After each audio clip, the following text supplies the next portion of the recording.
That's a great question. And the PDF was something we've been doing for a long time, obviously, 15 years now, I think. And the hope there was that more documents would actually become electronic and not be printed. We haven't yet seen that full transformation happen right now. Even forms, we had a big focus on forms because that's a lot of processes based around printed forms, people filling them out. And we did electronic forms.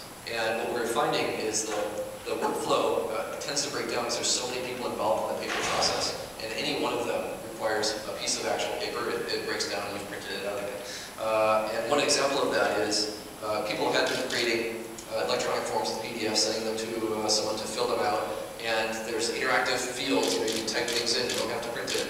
But some people felt like they wanted to do that, so they would print it out, fill in the form, and, or even fill out the information by typing it in and then print out the results of that and mail it back.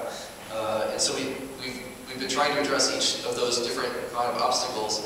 In that case, now we've got this thing where if you type in stuff into a form, it can actually capture a barcode ID of the information that you just typed in. So at least on the recipient side, again, you can put it back in the digital world easily by scanning the barcode. But it's a people process that everyone has to kind of buy into the electronic flow in order for it to work.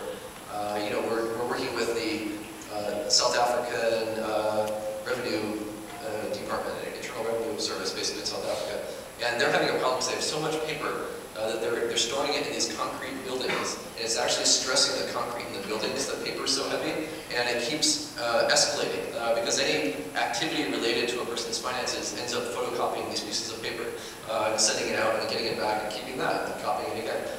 And so they're now embarking on digitizing that, which is taking quite a big effort, and they're creating an electronic application for filing your taxes that doesn't involve paper at all. So they've created actually it's an application built on air that they're distributing to all the citizens in South Africa who are filing taxes, and there is no paper form now. There is just the application, and the app has also reduced complexity, where the tax forms were many pages long. I think it was 140 pages. We had all these different things. Now you can do, the easy version is 2 pages electronic, and then it expands dynamically depending on what options you've chosen. So I'm seeing some promising progress on that, but boy, I still see people kind of clinging to paper, and I wish it were different. I think the focus now on sustainability is really bringing home to people that it's not just wasteful or expensive to do paper or inefficient. It also is just terrible for the future of mankind, and so I think that will put more emphasis. I think technically we've got great solutions to not use paper.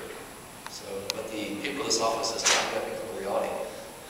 It's just the opposite, really. And so, yeah. I mean, the print dialogues, maybe we should, before you print, say, "Are you sure?" More email I get now, actually, on the footer says, "Think before you print this email." That's good.